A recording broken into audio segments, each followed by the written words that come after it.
Cheick Diarra, and I'm really honored to be here and to be given the chance to speak to you about the upcoming fourth United Nations Conference on the least developed countries. Parliamentary Under Secretary of State for International Development, Honorable Stephen O'Brien, Director Ellison Evans, Dr. Arjun Karki, distinguished participant, honorable members of the eminent group, personality group, ladies and gentlemen.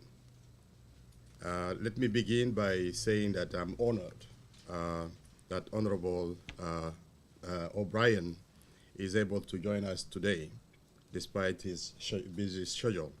And I would also like to express my appreciation to the Bond Network of NGOs and Overseas Development Institute for facilitating this debate.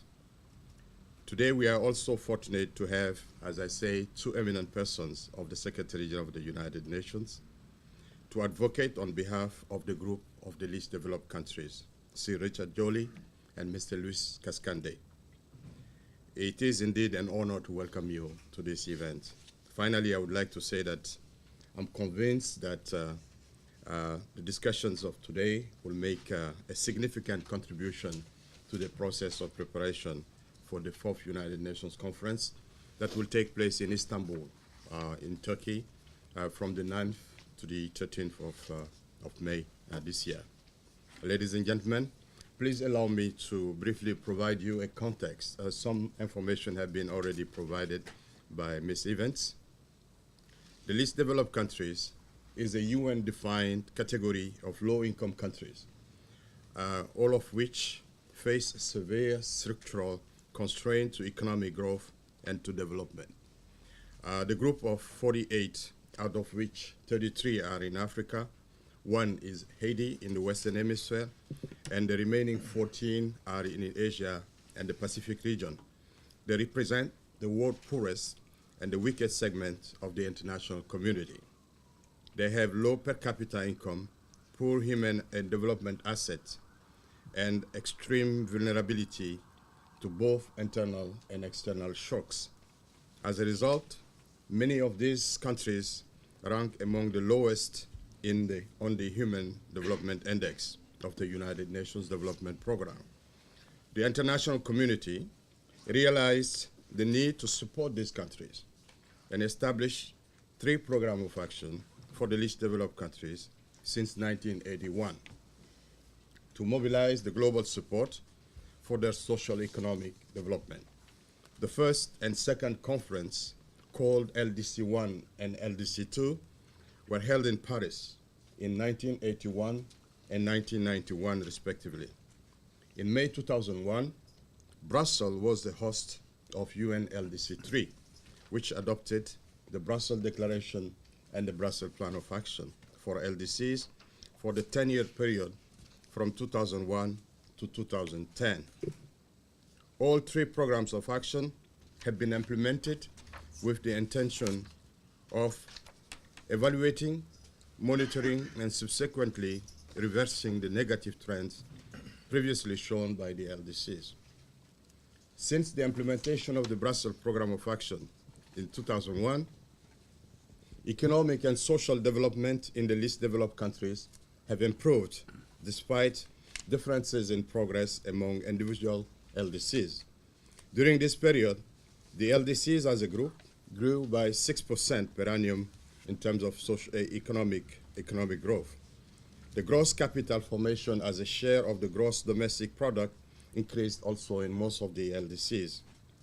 LDC made some progress toward reaching some of the targets of the Millennium Development Goals, as evidenced by the steady improvement in primary education, access to clean water, and gender equality indicators.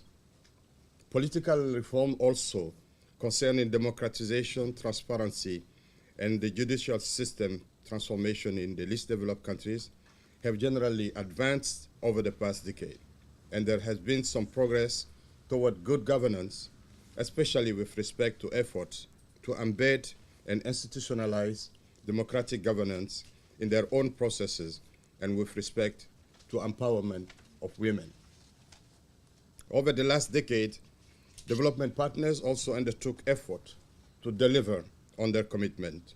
The least developed countries have experienced decreases in debt services payments as a result of debt relief delivered under the HIPIC initiative and the MDRI initiative.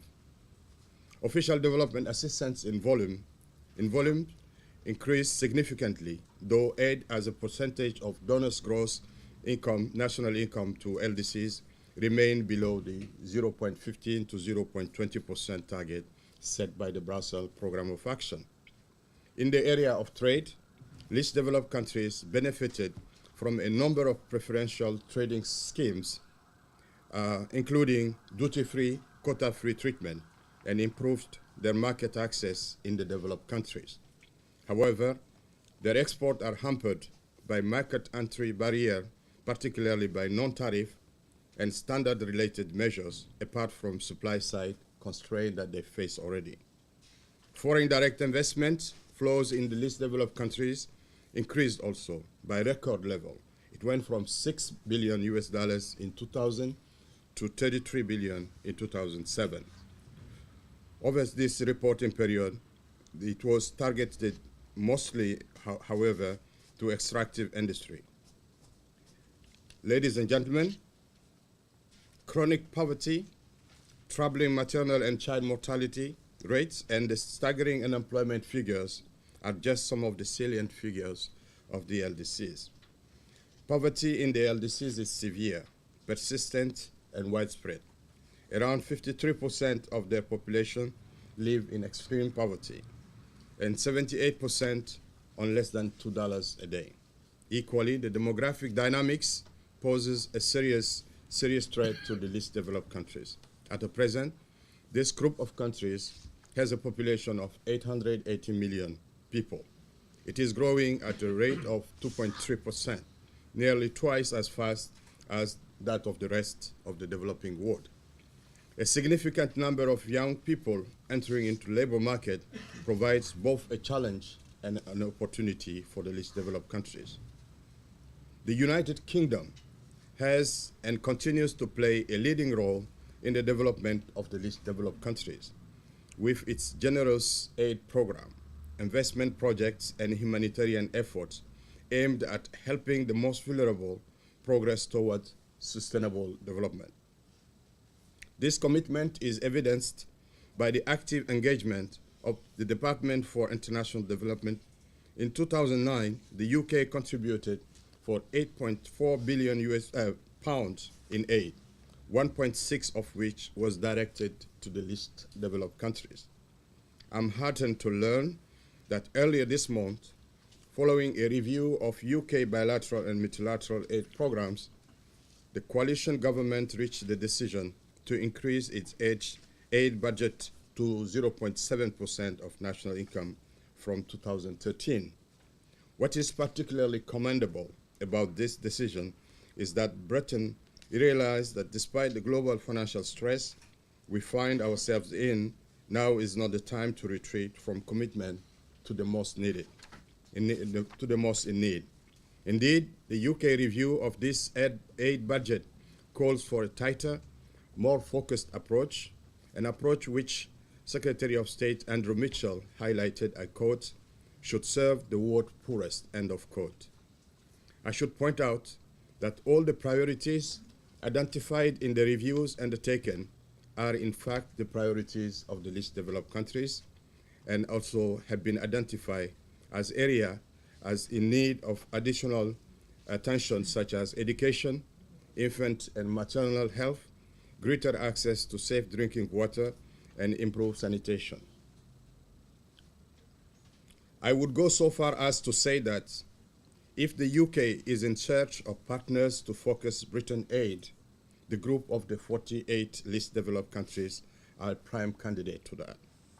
Not only do they represent countries with greatest needs, but any investment in these countries is likely to have a significant long-term impact on poverty.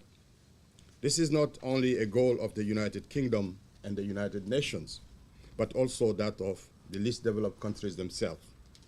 Ladies and gentlemen, we are now heading to Istanbul with roughly the same number of least developed countries that began the journey in 2001.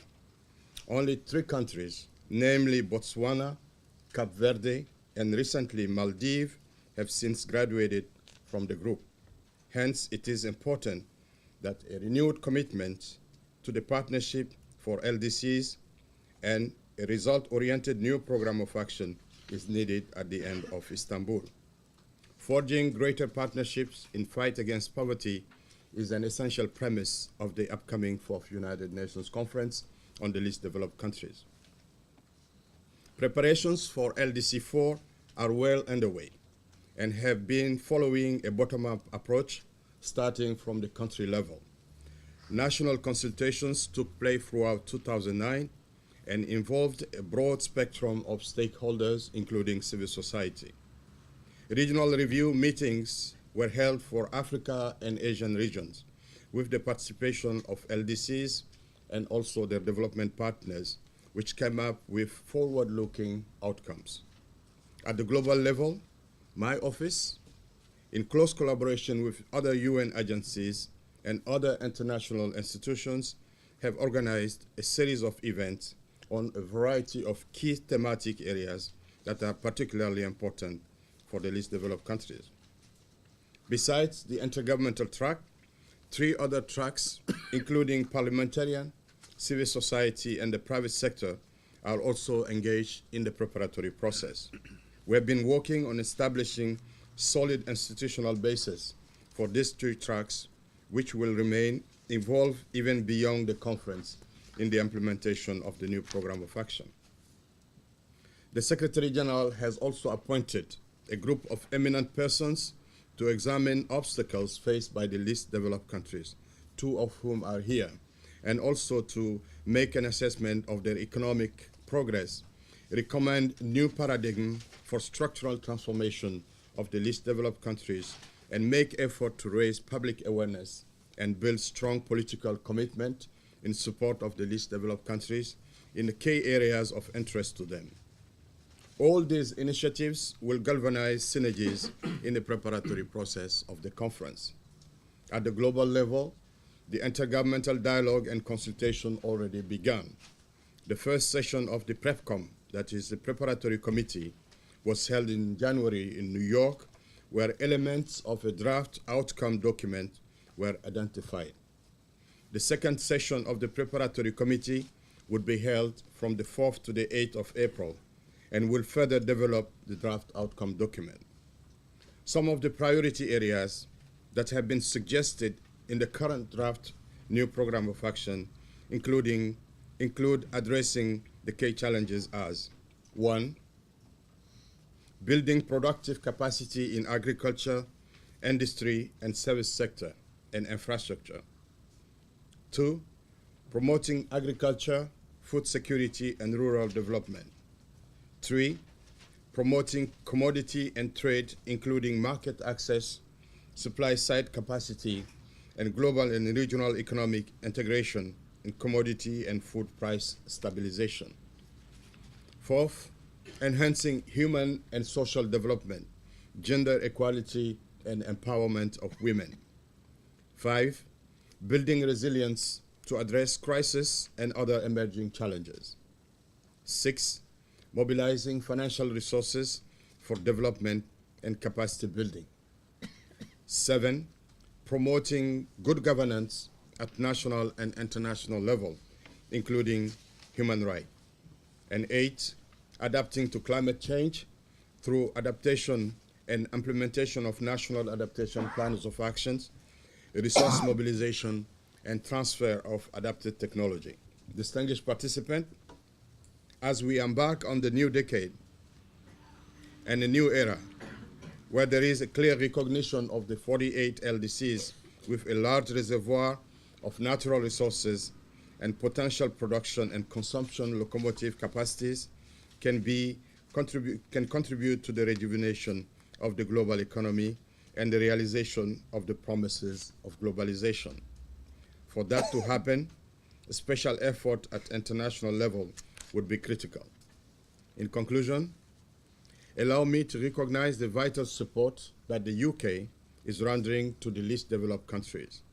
In this spirit, I call upon you to attend the Istanbul conference, as this will provide a unique and inclusive platform for government, parliamentarian, private sector, and civil society, but also to international organizations from around the world to negotiate and explore the full potential of partnerships for meaningful development and prosperity in the world's poorest countries. I should also highlight that a special intellectual forum dedicated to academics, policymakers, and thinkers like yourselves will also feature as a key element of the civil society track in Istanbul. I would like to extend an invitation to all of you to participate into that too. And I look forward to listening to your ideas so that Istanbul outcome bring us a step closer to a global prosperity for all. I thank you for your kind attention.